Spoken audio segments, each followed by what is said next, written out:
The city is destroyed.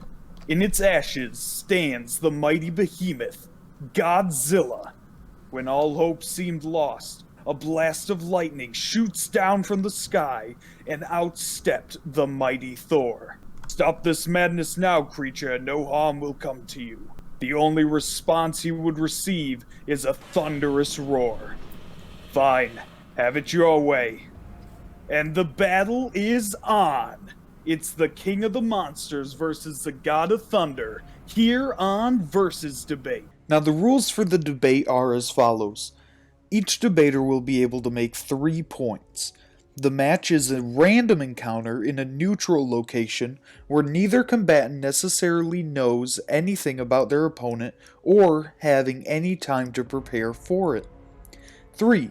The exact version of the character has to be specifically stated. For this, T-Zilla will be using the Monsterverse version of Godzilla, and I will be using Thor from the MCU. Again, the debater must stay within that version of the character. Number 4. Each debater must use examples of powers, abilities, or weapons that are a part of the specific character's continuity, or at least was with that character for a good deal of time. One-off examples of powers or abilities that were used only once in the character's history will not be allowed. Number 5. The judge can disallow or veto a point made by one of the debaters if they feel it goes outside the scope of the battle or is irrelevant to the fight.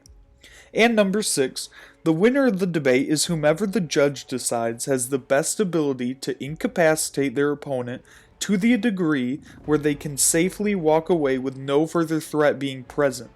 This includes completely destroying their opponent, removing them from the field of battle, restraining or knocking them out. These battles are not necessarily death matches. Now let's get into it. I am joined today with T-Zilla. Say hello, T. Hello everybody, name's T-Zilla, I got a Godzilla channel, and I'm here to defend the big G-Man himself. Yes, and our great judge today is Ezra. Hello. Ezra is a past contender on the show and is now here to flex his judging muscle. Ezra, did you have anything you want to say before we begin? I will try to be as fair as possible with my judgment. I'm coming into this with no bias. I think both characters are evenly matched here. All right. I am quite excited to see what these people have to bring to the table. Let's do it. Good, let's get into my point number 1, which I'm calling Not Your Average Avenger. First off, he's Asgardian, which is an alien race capable of living far longer than humans, as well as being much more durable, stronger, and faster. Thor is said to be at least 1,500 years old, spending much of his time training in combat with the likes of Loki, Lady Sif and the Warriors 3, and even Odin. Once he was stripped of his powers and sent to Earth, he was able of taking out an entire base of shield agents in just hand-to-hand combat. That's how skilled he is. Like, when the Asgardian military is in a tough spot, they call in Thor, and this is an advanced military beyond human capability. He's incredibly strong, able to block and hold punches from the Hulk, who is, the frickin' Hulk, and he's been able to crush Iron Man's armor in his bare hands, which is extremely strong armor. He's incredibly fast, so fast that when Quicksilver is running, and most of the Avengers look like they're standing completely still, Thor is still moving. He's the only one still moving. He's still a brilliant battle tactician. He's led the Revengers to evacuate Asgard, as well as he took on Hela, who I would personally argue is the most powerful villain in the MCU. So with his strength, speed, and battle experience, I think he's going to be too much for Godzilla to handle, and that is my point number 1. Not your average Avenger. I'm going to start this with, this is the reason, couple reasons why he is the king of the monsters. Godzilla's been around for over 250 million years. During that time, he has gained an unmeasurable amount of fighting experience and has had more than enough times to flex his durability, getting hit by 2 atomic bombs point blank and a meteorite with 0 sustained physical damage. Godzilla also has multiple projectile weapons, as I'll get into later in the debate, such as his atomic breath and, surprisingly, his roar, which can do massive damage to your eardrums. Something else about Godzilla, as you could probably expect, he's extremely strong, able to throw around 141,056-ton King Ghidorah effortlessly. Godzilla also has been dropped from the stratosphere with almost no physical damage and just basically a little tired from it. Now, with Thor being the god of thunder, that is something that's going to go into play, but as I've gone over, Godzilla's got the experience. I think he's got the raw strength. I don't know if Thor's going to really be able to do much to him. So that's my starting point right there. Point number one, in general, I would say they both sound quite evenly matched. Because right now I have my own thoughts and feelings on how this is going to lean, but I will keep that to myself until the judgment. All right, a good point number one from each of us, bringing it hard. Let's get into my point number two, which I'm calling the power of Thor. Thor has a lot of powers.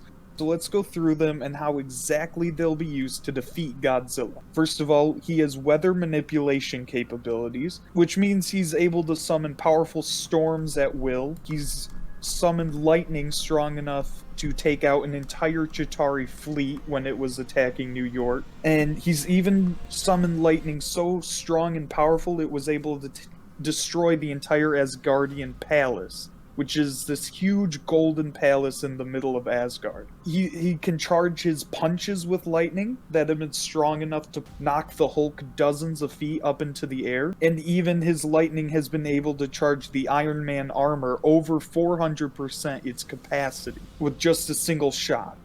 He can create massive tornadoes, strong enough to lift up the Destroyer, which was a giant metal Asgardian weapon. He can create earthquakes on will, which is sure to knock Godzilla off balance. And I know it's coming up. He's gonna bring up that atomic breath, and I'm just not sure it's gonna make much of an impact on Thor.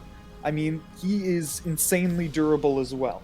He was able to endure the full force of a star for minutes on end while crafting a weapon, and he survived. He's also taken blasts of the highly radioactive, hence radioactive, Godzilla, Reality Stone. Well, it was in Malekith's control. He's tanked full blasts from that.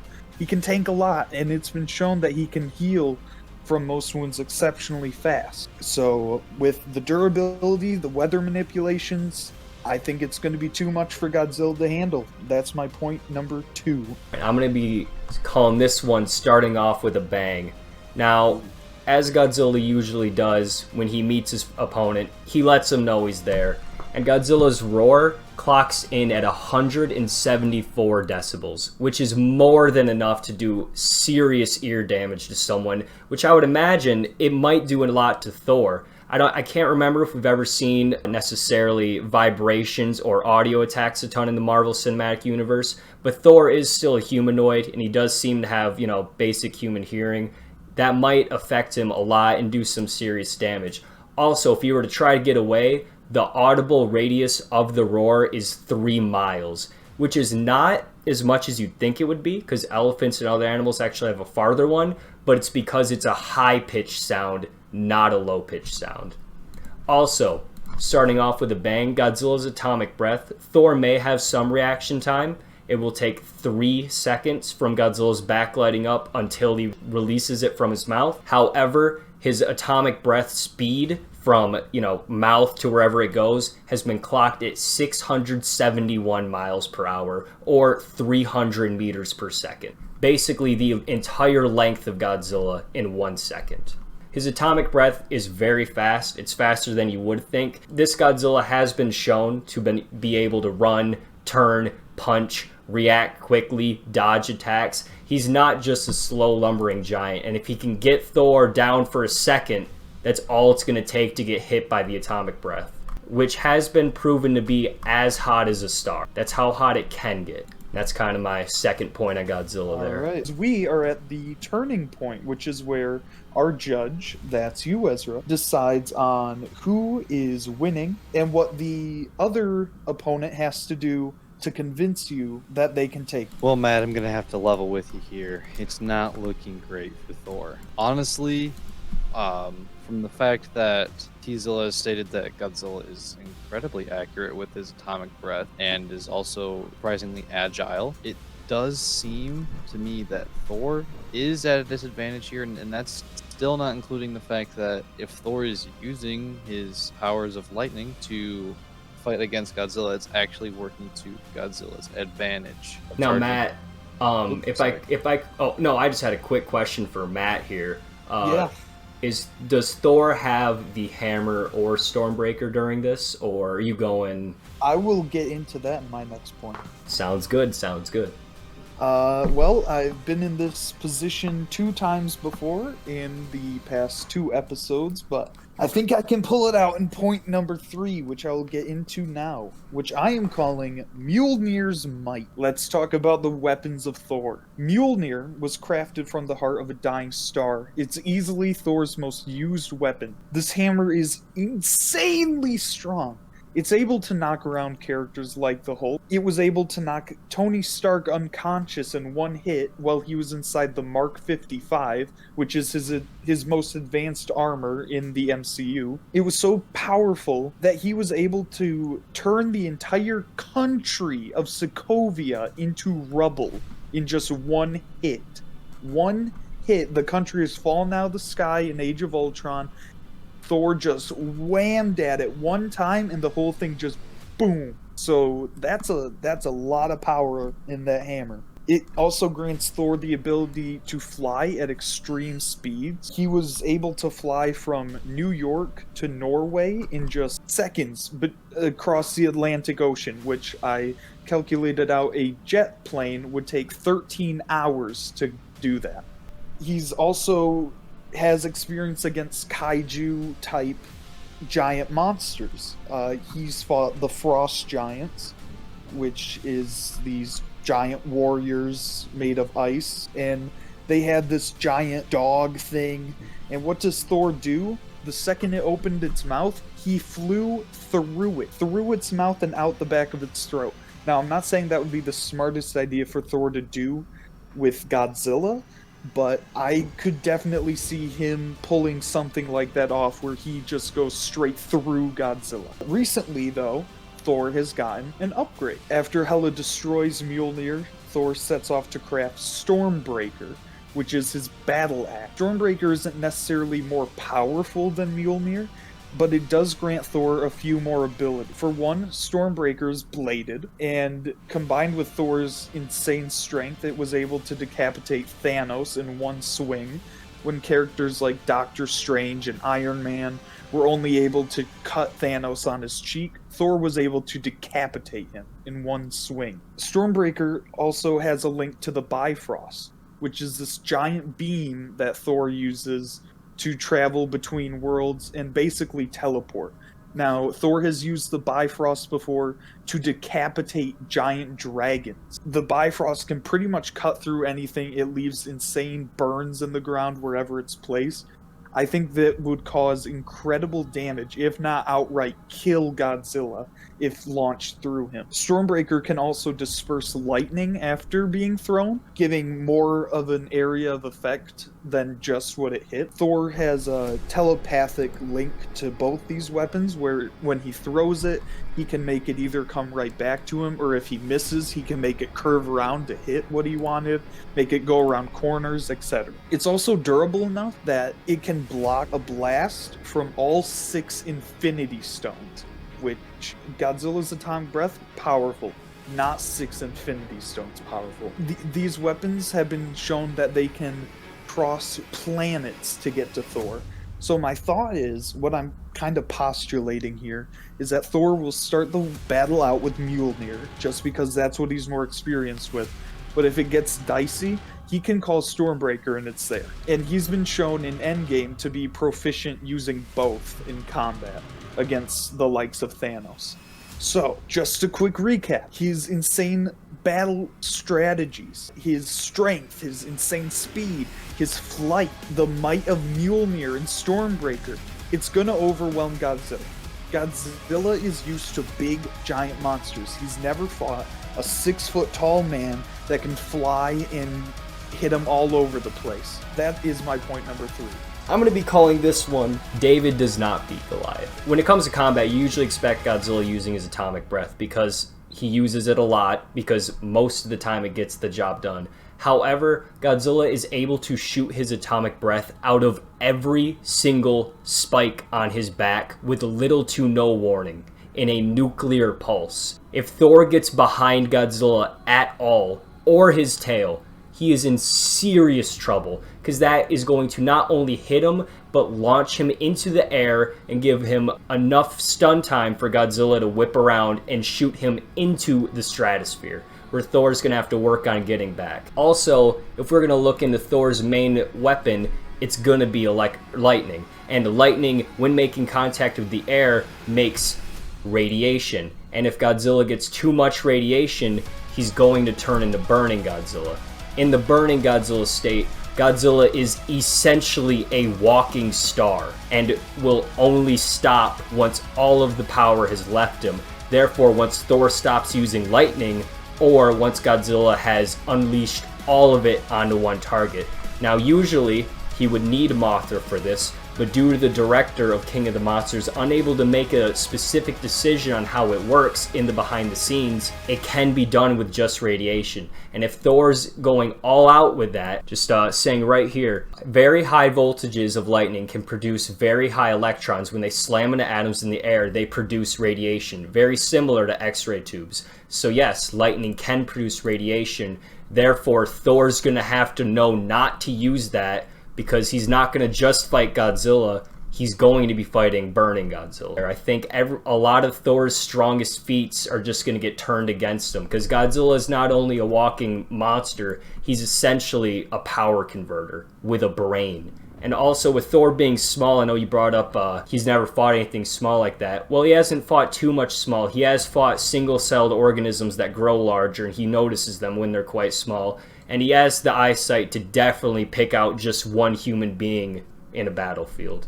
And that is going to be my final point for Godzilla, King of the Monsters and King of this battle. Ezra, you've heard great points from myself and T-Zilla. It is now up to you to tell us who wins this battle and how did they do it? Well, after much deliberation, I am going to have to give this to Godzilla. You guys both made great points, but unfortunately the thing is, Matt, every point that you made, T-Zilla was able to come back with a counterpoint that was able to counter pretty much everything you said to a T, to a fact where, like, there was, when you brought up Thor's weapons, I thought, okay, this is probably where I'm going to have to give it to Thor. Unfortunately, though, he was able to counter that by explaining how spikes on his back would be able those the nuclear pulse, well. yeah. And he does not need to be Burning Godzilla or anything for that. That's just normal Godzilla can whip that out. Yeah, and if normal Godzilla can do that, just it's very hard to see how Thor would be able to, even though Thor does have the speed advantage on Godzilla, I maybe the strength, I don't know. I just don't don't really see how Thor would be able to combat, especially because let me recollect my thought. The fact that Thor is using an energy that directly charges Godzilla's power box is almost enough alone to basically go, there goes the debate right there. Because if Thor wants to be able to have a fair fight, he's not going to get one with Godzilla. Every single time he tries to land an attack on Godzilla with the lightning, he's essentially just undoing all the work he did without the lightning. It doesn't really seem like there's any way Thor can logically win this fight. I agree with your analysis. You did great, T. Ezra, Thank you. You were a wonderful judge. T, would you like to plug your YouTube channel one more time for the good people watching at home? If you guys want to watch, it's T_Zilla. I'd be uploading Godzilla stuff. We got a Halloween upload that we just uploaded, or we got a Halloween upload we will be uploading on October 31st, just depending when this comes out. But yeah, other than that, we're going to be doing some reviews and talks for all the new Godzilla stuff coming out, and maybe I'll have Matt and Ezra show up on my channel sometime. Very nice, very nice. Ezra, do you want to plug anything? I suppose we could plug my YouTube channel, even though I am not regularly uploading right now. If you guys do want to check out my channel, I do have some edits up on there. It is Kabr, KABR260. There you'll find, right now, really, I only have uploaded is a Siege funny moments video and a few Destiny tribute updates from when that game became no longer relevant. Awesome, man. All right, T, you did great. Thank you, Matt. Thanks for having me. Yeah, maybe This is a ton of fun. Maybe after Kong vs. Godzilla and Thor: Love and Thunder comes out, we'll have to do a rematch. I think we will. All right, guys, thank you so much for watching, and like and subscribe to this video for more versus content, and we will see you in the next one. Thanks, guys.